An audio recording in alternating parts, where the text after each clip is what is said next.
Bapa di surga, kami hendak mendengar dan merenungkan firman-Mu. Roh Kudus kiranya bekerja. Pakailah hamba-Mu ini, urapilah hamba-Mu ini. Pengetahuan, pengalaman, talenta yang ada pada hamba-Mu, berkenanlah Engkau mengurapinya, dan melalui semuanya Engkau mengajarkan umat-Mu tentang kehendak-Mu. Biarlah Roh Kudus yang sama juga mengurapi setiap anak-anak-Mu ini, untuk membaca, untuk mendengar, untuk mengerti, untuk memelihara firman-Mu. Bersabdalah ya Tuhan, kami siap mendengarkannya. Dalam nama Tuhan Yesus kami berdoa. Amin. Silakan duduk. Shalom. Selamat sore. Apa kabar? Luar biasa. Mari kita membuka perjanjian baru, surat Yakobus, satu ayat yang sangat terkenal. Surat Yakobus pasal 5 ayat 16.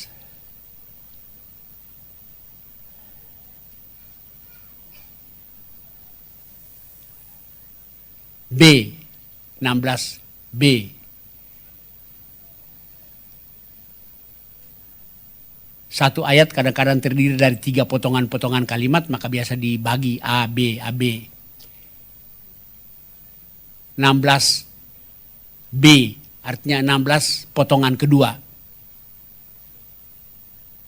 Bunyinya adalah, doa orang yang benar, bila dengan yakin didoakan, sangat besar kuasanya. Doa orang yang benar, bila dengan yakin didoakan, sangat besar kuasanya. Perhatikan di situ tidak dibilang begini, doa yang benar. Bukan. Doa orang yang benar. Jadi bukan yang benar doanya, tapi yang benar ialah orangnya. Banyak orang suka takut berdoa karena takut salah, kan? Sebenarnya nggak usah, kan? Di gereja kami itu banyak sekali ibu-ibu orang Manado. Kalau disuruh berdoa di muka orang banyak itu takut salah, tolak-tolakan, nganajo gitu. Dia juga bilang nganajo, kan? Dan tanpa sadar mereka bernganajo ria gitu. Tapi bacaan kita berkata bukan doa yang benar, ya. Doa orang yang benar. Jadi orangnya mesti benar waktu berdoa. Atau orangnya mesti benar, baru doanya punya kuasa. Persoalannya sekarang adalah, orang benar itu apa? Yang bagaimanakah orang benar itu? Ayo. Kalau orang benar ialah orang yang tidak pernah melanggar satupun perintah Tuhan seumur hidupnya. Ada enggak? Kalau orang benar ialah orang yang tidak pernah melanggar satupun perintah Tuhan seumur hidupnya. Ada enggak? Enggak ada. Enggak usah perintah Tuhan yang banyak-banyak. 10 perintah Tuhan saja, kan? Bisa enggak Anda bikin semuanya tanpa melanggar satupun seumur hidup Anda? Bisa nggak Anda bikin 10 perintah Tuhan itu seumur hidup Anda tanpa melanggar satupun? Ya boro-boro bikin, hafal aja belum tentu, kan gitu. Jangan ada padamu Allah lain di hadapanku. Jangan membuat patung yang menyerupai apapun, dan jangan sujud menyembah atau beribadah kepadanya. Jangan menyebut nama Tuhan Allahmu dengan sembarangan. Ingatlah dan kuduskanlah hari Sabat. Hormatilah bokap dan nyokapmu. Jangan membunuh, jangan berzina, jangan mencuri, jangan mengucapkan kesaksian dusta tentang sesamamu. Jangan mengingini apapun yang dipunyai oleh sesamamu. Saya hafal, pendeta. Anda bikin 9, Anda melanggar 1, Anda nggak benar lagi. Karena melanggar 1 sama dengan melanggar semua. Yakobus sendiri bilang itu. Mari kita lihat Yakobus 2, ya. Ayat 10 sampai ayat yang 11. Yakobus 2 ayat 10 dan ayat 11. Kalau buka Alkitab lama, baca aja di layar. Sebab barang siapa menuruti seluruh hukum itu, tetapi mengabaikan satu bagian daripadanya, Ia bersalah terhadap seluruhnya. Karena sebab ia yang mengatakan jangan berzina, ia mengatakan juga jangan membunuh. Jadi jika kamu tidak berzina tetapi membunuh, maka kamu menjadi pelanggar hukum juga.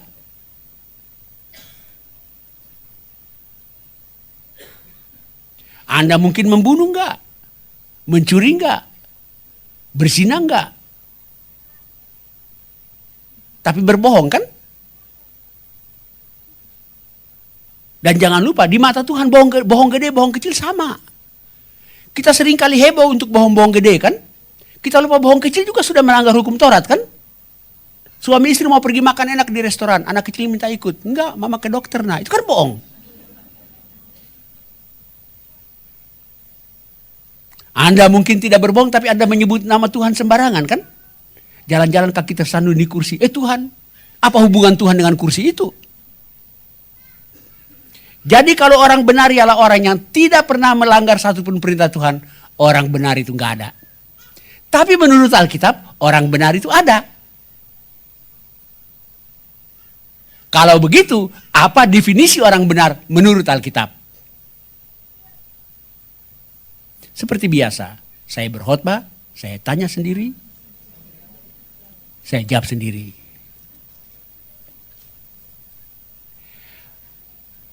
Satu, orang benar menurut Alkitab ialah orang berdosa. Bukanlah orang yang tidak berdosa. Tapi orang benar ialah orang berdosa yang sadar dan mengaku bahwa dia berdosa.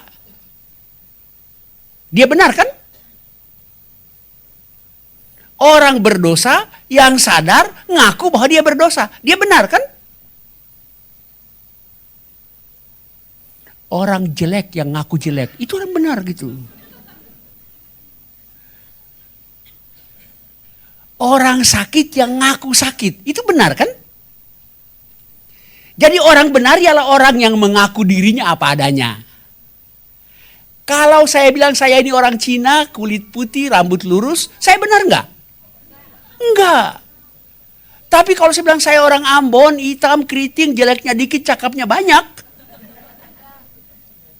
Enggak juga betul.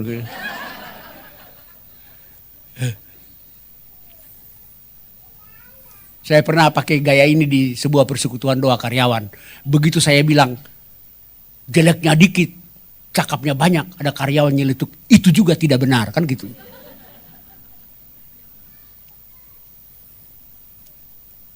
Jadi pertama, siapakah orang benar itu? Orang benar ialah orang berdosa, yang sadar ngaku bahwa dia berdosa. Jadi ketika kita hidup di hadapan Tuhan sebagai orang berdosa, yang sadar dan mengaku bahwa kita berdosa, doa kita punya kuasa.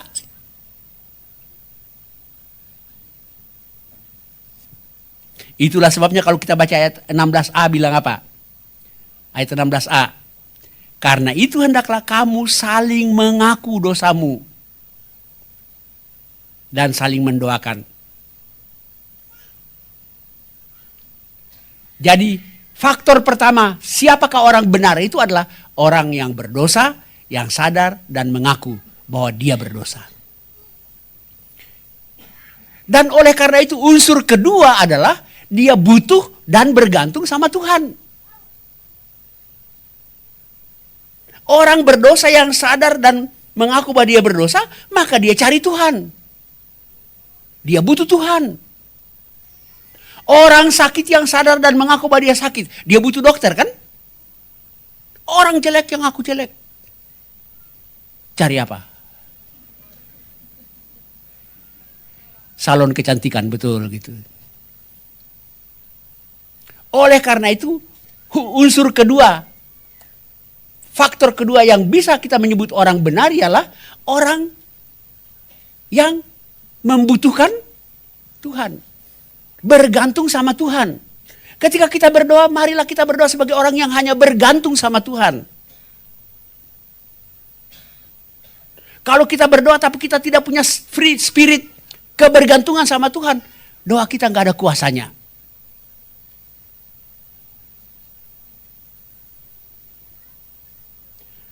Begini, sebelum kita berdoa minta Tuhan sudah tahu belum? Sebelum kita minta Tuhan sudah tahu belum? Kalau ditanya jawab, kenapa sih gitu? Kalau Tuhan sudah tahu, ngapain kita minta?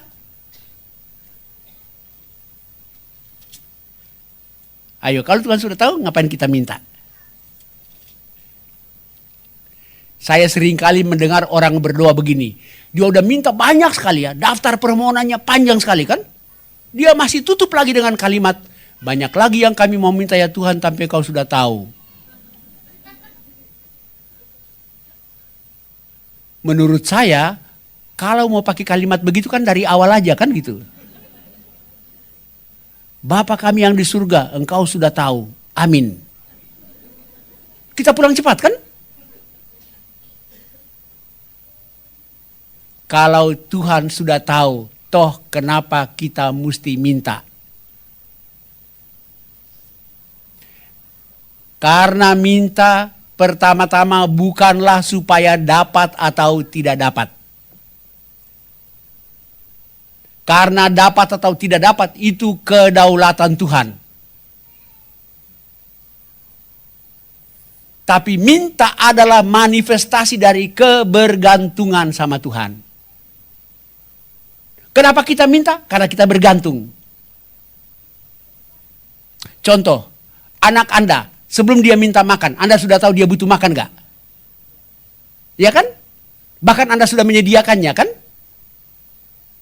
Tapi kenapa dia butuh, dia minta makan mak? Karena minta pertama-tama hakikat terdalam dari minta adalah menyatakan bahwa anak itu hanya bergantung sama orang tua. Begitu dia lapar dia tidak peduli, apa sih maksud saya? Dia tidak peduli apakah mamanya tahu atau tidak, mamanya sudah sedia atau tidak. Pokoknya dia lapar dia minta makan mak kan? Ketika dia butuh duit, dia tahu, tidak peduli bapaknya udah tahu apa belum. Pokoknya duit pak, ma, duit ma, pak, duit ma, ma, duit pak,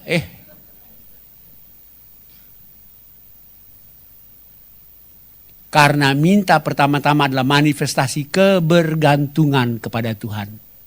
Jadi orang benar ialah orang yang hanya bergantung sama Tuhan. Banyak orang berdoa tapi tidak punya spirit kebergantungan sama Tuhan. Doa seperti itu tidak punya kuasa.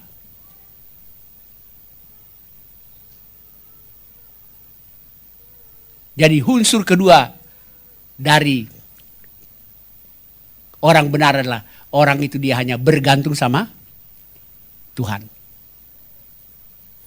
Dan karena dia hanya bergantung sama Tuhan, maka unsur ketiga adalah dia berserah kepada Tuhan. Orang benar itu selalu berserah kepada Tuhan. Ada 3 kata kunci dalam hal berdoa. Ini ketika saya berkhotbah kali lalu di sini, yang sore juga saya sudah ungkapkan itu. Saya tidak tahu apakah Anda masuk sore juga ketika saya khotbah di sini sore. Ada 3 kata kunci dalam hal berdoa. 1, mintalah kan? Maka kepadamu akan diberi. 2, maka carilah. Maka kamu akan mendapat. 3, ketoklah. Maka bagimu pintu akan dibukakan. Itu 3 kata kunci dalam hal minta, berdoa. Minta, cari, ketok. Ya, minta, cari, ketok. Jangan disingkat MCK. Gak enak dengarnya gitu. Minta, cari, ketok. Kenapa minta dulu baru cari? Bukan cari dulu baru minta. Ini semua gak hadir waktu sore kali lalu ya gitu. Kalau cari dulu baru minta maknanya begini. Usaha sendiri dulu, andalkan kemampuan sendiri dulu, gagal mentok baru minta kan? Tapi minta dulu artinya bergantung dulu. Sudah itu cari. Ketika kita minta, kita sudah dapat. Tuhan sudah kasih. Tapi Tuhan suruh cari. Anda minta duit dari Tuhan. Duit kan tidak jatuh dari langit kan? Mintalah duit dari Tuhan. Tuhan bilang, carilah di perusahaan di mana Anda kerja kan? Sakit, mintalah kesembuhan dari Tuhan. Tapi sudah itu, carilah di dokter kan? Minta, cari. Semboyan gereja perdana yang sangat terkenal. Ora et labora kan? Ora berdoa, ora mulut oral ya. Labora, labor, kerja. Bahasa Latin. Ora et labora. Kalau berdoa tapi tidak bekerja, bahasa Latinnya apa? Ora kerja gitu.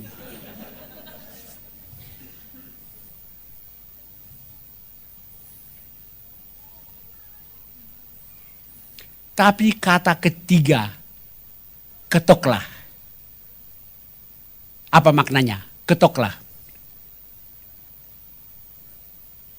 Tuhan Yesus mengucapkan ayat ini zaman itu belum ada listrik. Kalau Tuhan Yesus mengucapkannya zaman sekarang pasti bunyinya lain. Mintalah, carilah, pencetlah bel, kan gitu. Ketok. Kalau Anda bertamu ke rumah saya, pintu lagi tertutup kan?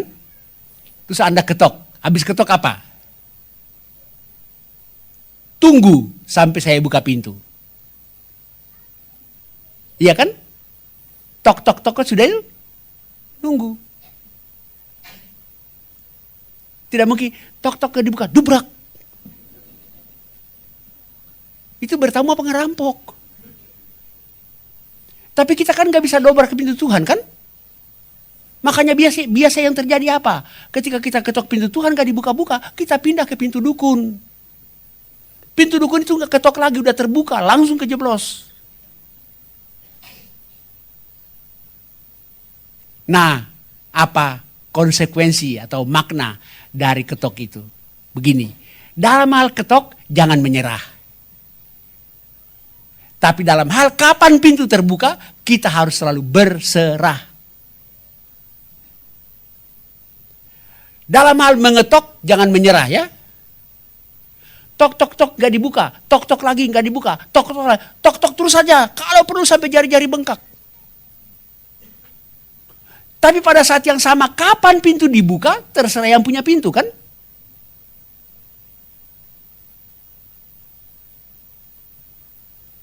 Oleh karena itu, orang benar dalam hal berdoa juga adalah bahwa dalam hal minta dan cari, dia nggak nyerah.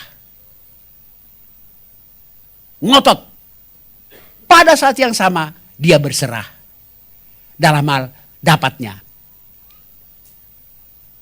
Jadi dalam hal berdoa, minta dan cari, jangan menyerah. Tapi dalam hal dapat atau tidak dapat, kapan dapatnya, kita harus selalu berserah. Itulah dialektika ya, itulah tension antara ngotot dan berserah. Kalau Anda berdoa ngotot saja sama Tuhan, tapi tidak punya unsur berserah, maka ketika Tuhan jawabnya lain, Anda kecewa. Tapi sebaliknya Anda berserah saja, tidak pernah ngotot, ya, maka doa Anda lumpuh, impoten.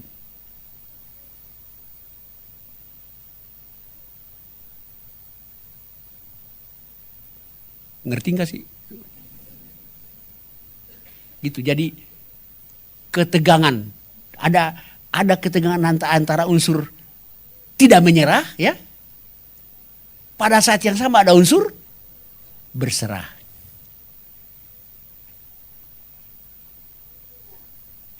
Dan itulah yang membuat doa kita hidup ya.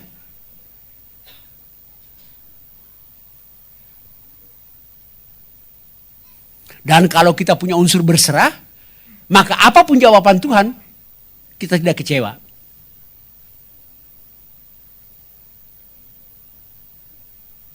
Kadang-kadang kalau Anda mengetuk pintu depan, belum tentu saya buka pintu depan kan? Anda mengetuk pintu depan, bisa saja saya buka pintu depan. Tapi bisa saja saya buka pintu belakang kan? Ayo, apa bedanya kalau saya buka pintu depan dan kalau saya buka pintu belakang? Beda. Kalau saya buka pintu depan, Anda duduk di ruang tamu. Dapat teh doang. Tapi kalau saya buka pintu belakang, Anda langsung di meja makan. Makan sepuasnya. Habis makan cuci piring. Kadang-kadang kita minta A, Tuhan kasih B, kan? Tapi kalau sampai Tuhan kasih B, itu berarti B lebih baik dari A, kan?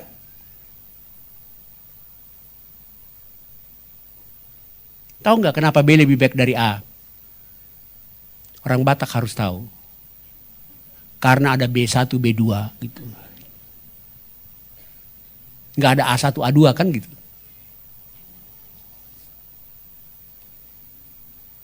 Kedua, kita minta hari ini belum tentu dapat hari ini, kan? Schedule Tuhan buat kita beda. Jadwal Tuhan bukan jadwal kita. Tapi kalau ada unsur berserah, apapun yang terjadi, apa yang kita dapat, bagaimana dapatnya, kapan dapatnya, terserah Tuhan. Seringkali kita maksa Tuhan. Minta hari ini, maunya dapat hari ini. Paling lambat besok Tuhan, kan gitu.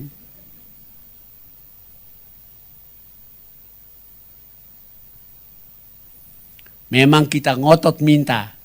Tapi pada saat yang sama kita berserah pada jadwal dan caranya Tuhan.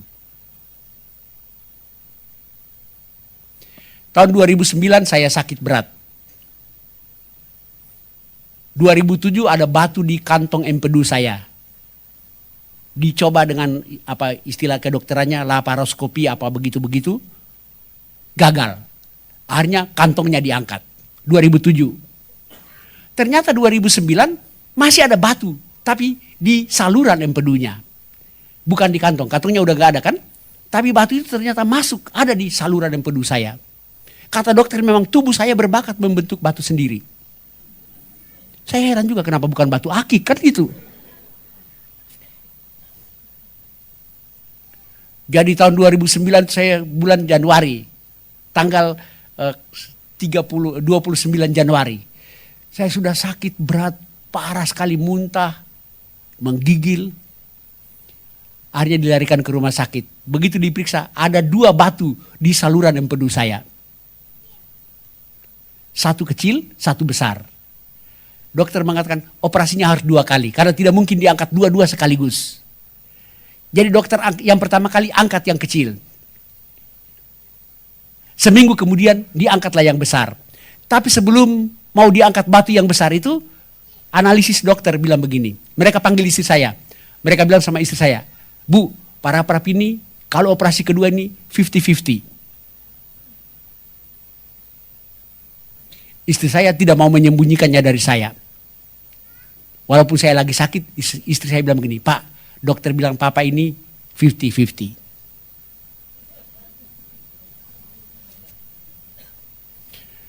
Saya pada satu pihak pasrah. Tapi pada pihak yang lain ngotot juga. Saya bilang Tuhan saya masih mau hidup. Tapi saya bilang kalau Tuhan masih mau pakai saya, Tuhan kasih saya hidup kan gitu. Dan saya operasi hari Jumat. Jam 2 siang mulai. Selesainya jam 10 malam. Bawa di kamar di ICU. Besok paginya jam 6 saya koma. Jam 4 sore kurang lebih saya siuman. Dari koma. Jadi ternyata belum titik ya, masih koma gitu. Kalau sudah titik kan habis kan gitu. Begitu saya sadar, saya sudah dipasang itu ventilator ya. Gitu. Dan selama saya dipasangin ventilator itu, semua beberapa orang, pasien-pasien di sekitar saya itu pasang ventilator kan. Satu demi satu lewat. Dalam saya, pasti saya lewat juga gitu. Itu hari Sabtu. Jadi hari Sabtu begitu saya sadar, saya sudah dipasangin ventilator. Saya tidak bisa banyak ngomong. Hari Minggu pagi-pagi, hari Minggu, siang-siang gitu jam 10 jam besuk, ada banyak anggota gereja kami datang besuk saya. Ada seorang ibu-ibu tanpa tedeng aling-aling dia bilang, aduh para prap, kami senang sekali. Tadi di warta gereja Bapak udah meninggal, gitu. Tapi saya nggak bisa ngomong kan, karena saya terima aja apa berita. Setelah saya sembuh, saya penasaran. Ibu itu dengar dari mana saya meninggal kan? Saya usut. Ternyata yang menyebarkan berita bahwa saya meninggal itu dari gereja saya sendiri. Ada satu gereja di Rawamangun saya layani juga. Dan di sana mulai kebaktian paginya 6:30 pagi. Jadi katanya ada bapak-bapak majelis gereja yang akan melayani ya, menjadi pelayan liturgi pada hari Minggu itu. Jadi katanya jam 4:30 pagi dia nelpon ke ICU. Menanyakan kondisi saya. Dan katanya jadi dia nanya gini, apa kabar para aprap? Bagaimana kondisi para aprap? Menurut orang ICU mereka aja begini, sudah mendingan gitu. Menurut orang ICU sih mereka jawab sudah mendingan. Bapak itu ngertinya sudah meninggal. Langsung di SMS kemana-mana. Di ambasador diwartakan juga ya.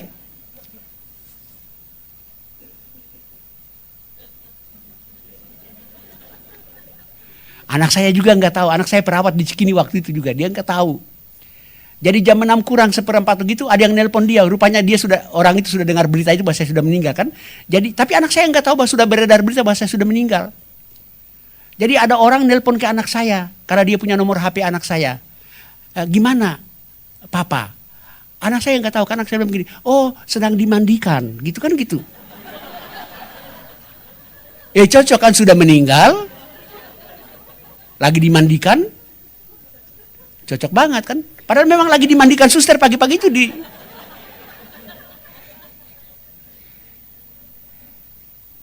Ngotot tapi pada saat yang sama pasrah. Itu berdoa, benar, orang benar berdoa.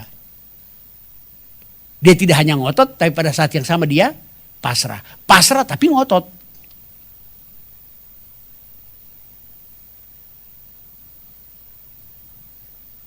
Udah berapa itu? Sadar dan mengaku bahwa dia berdosa, bergantung sama Tuhan, pasrah, pada saat yang sama ngotot.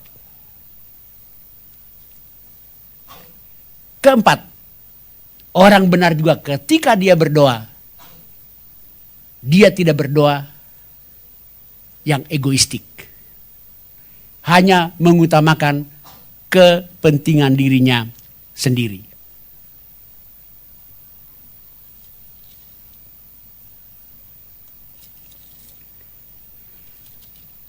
Dalam surat Yakobus pasal 4 ayat 2 dan seterusnya. Yakobus 4 ayat 2 dan seterusnya.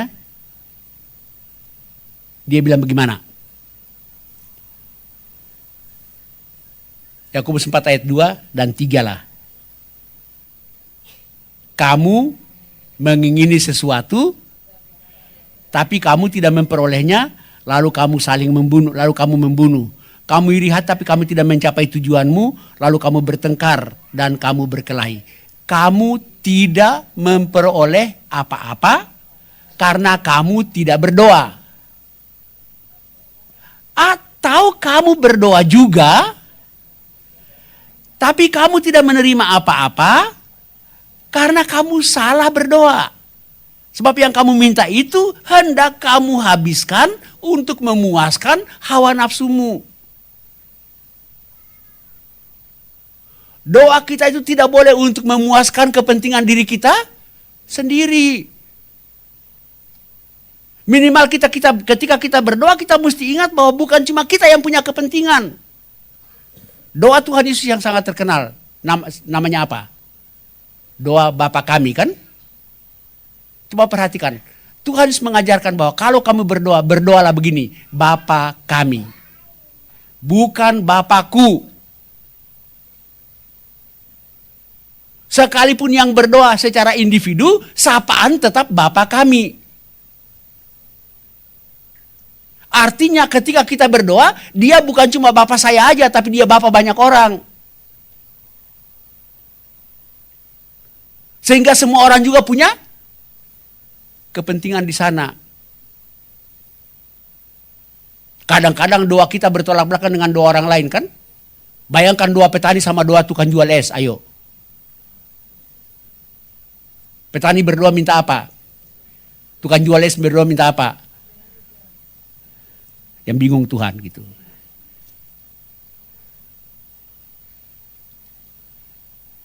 Jadi orang benar itu kalau dia berdoa tidak egoistik. Berikut, keberapa itu? Kelima ya. 5. Orang benar kalau dia berdoa juga, dia tujuannya adalah memuliakan Tuhan.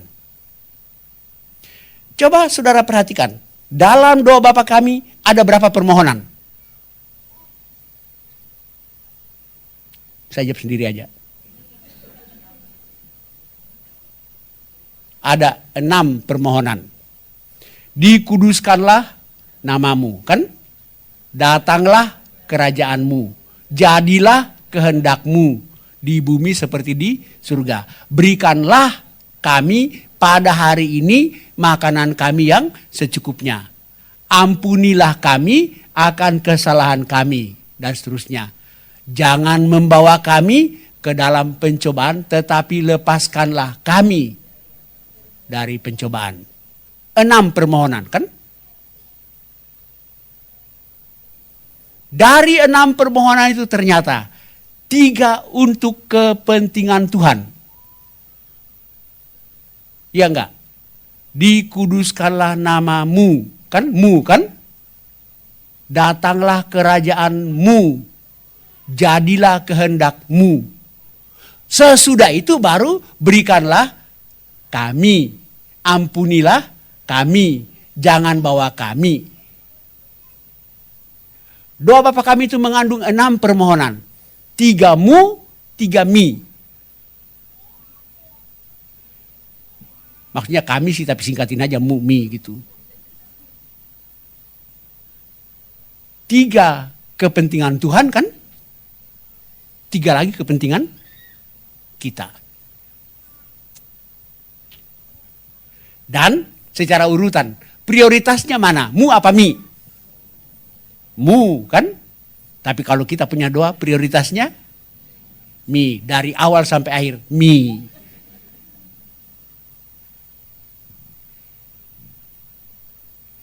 Orang benar itu kalau dia berdoa, prioritasnya adalah kepentingan Tuhan, kemuliaan Tuhan,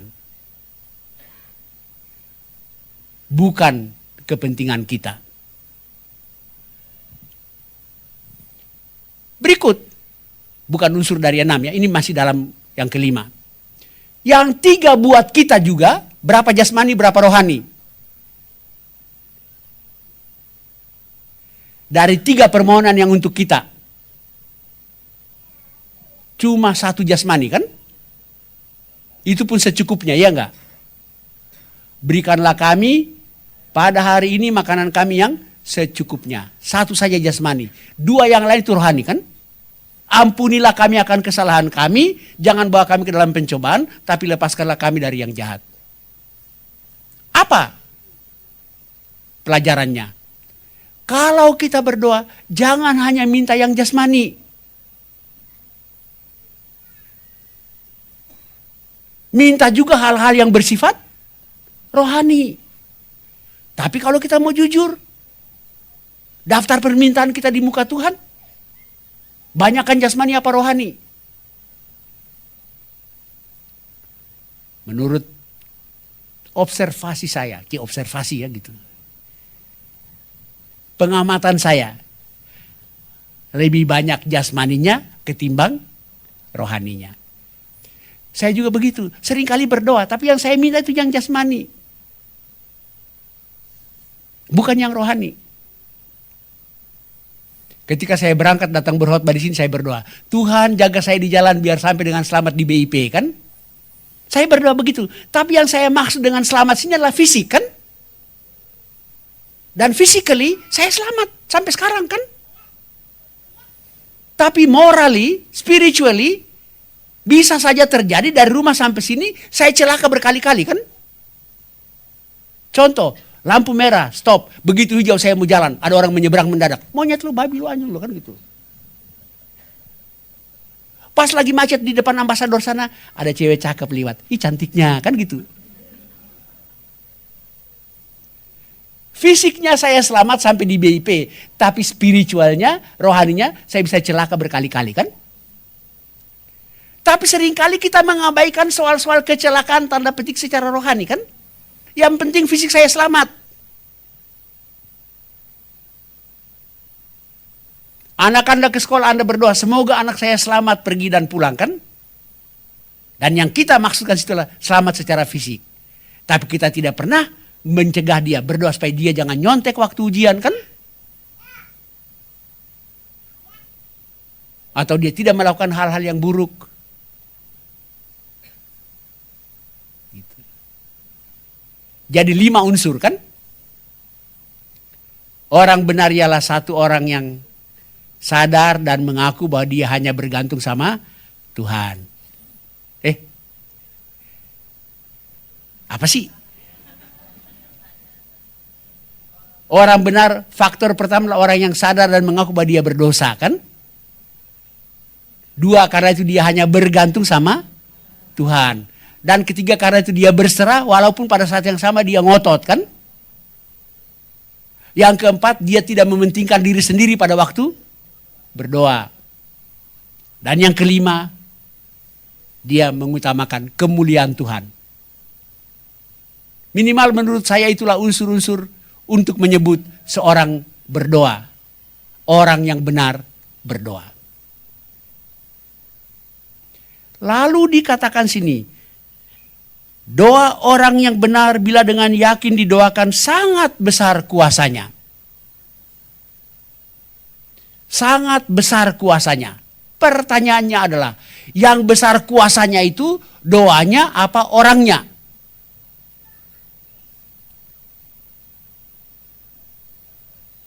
Coba, doa orang yang benar bila dengan yakin didoakan sangat besar kuasanya.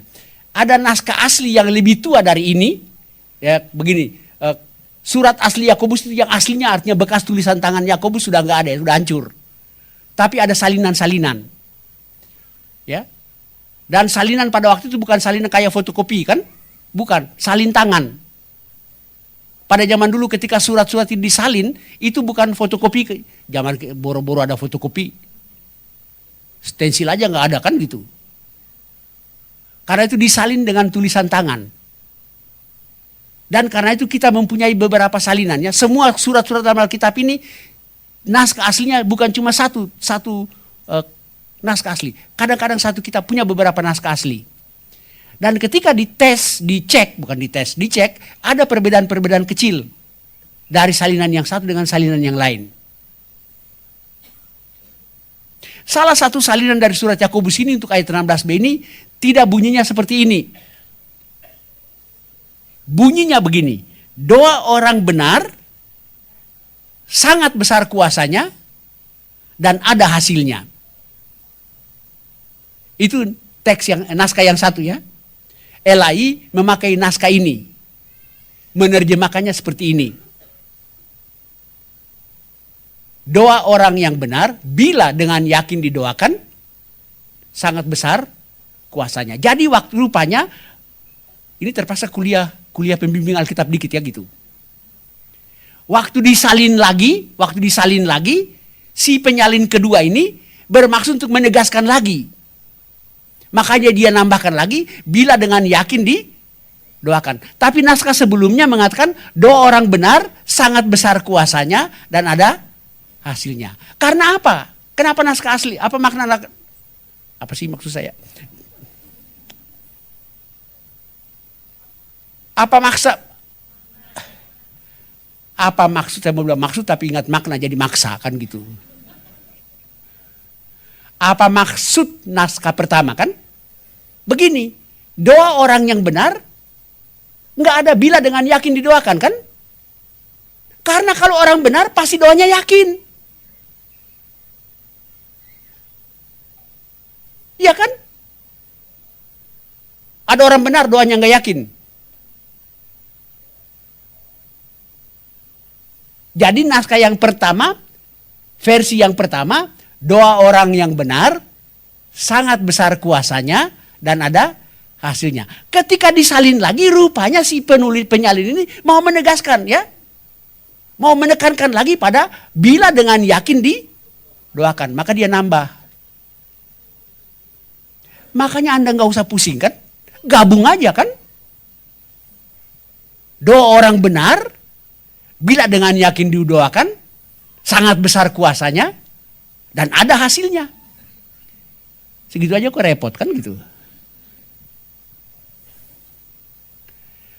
Tapi pertanyaan tadi, yang besar kuasanya itu doanya, apa orangnya?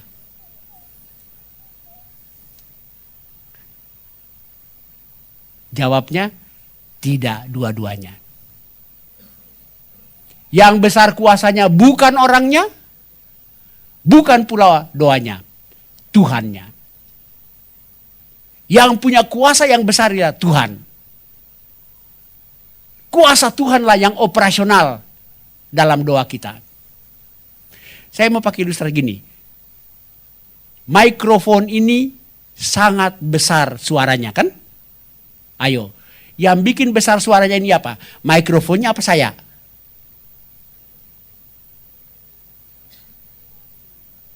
Yang bikin besar suara ini mikrofonnya apa saya? Salah, baterainya. Powernya ada di baterai kan?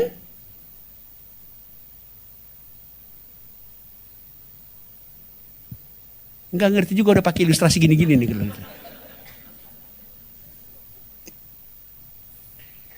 Dalam doa ada kuasa Tuhan kan? Tapi kuasa Tuhan itu hanya akan berhasil kalau orangnya benar. Ada powernya kan, baterainya kan, tapi dia hanya bisa berhasil kalau mic-nya on. Kalau mic-nya tidak on kan, sekalipun ada power, tapi buntu kan, tidak keluar hasilnya. Jadi yang operasional adalah kuasa Allah kan, kuasa Tuhan. Tapi kuasa Allah itu akan, kuasa Tuhan itu akan sungguh sangat keluar besar kalau yang berdoa itu on. Benar kan, itu yang dimaksudkan gitu.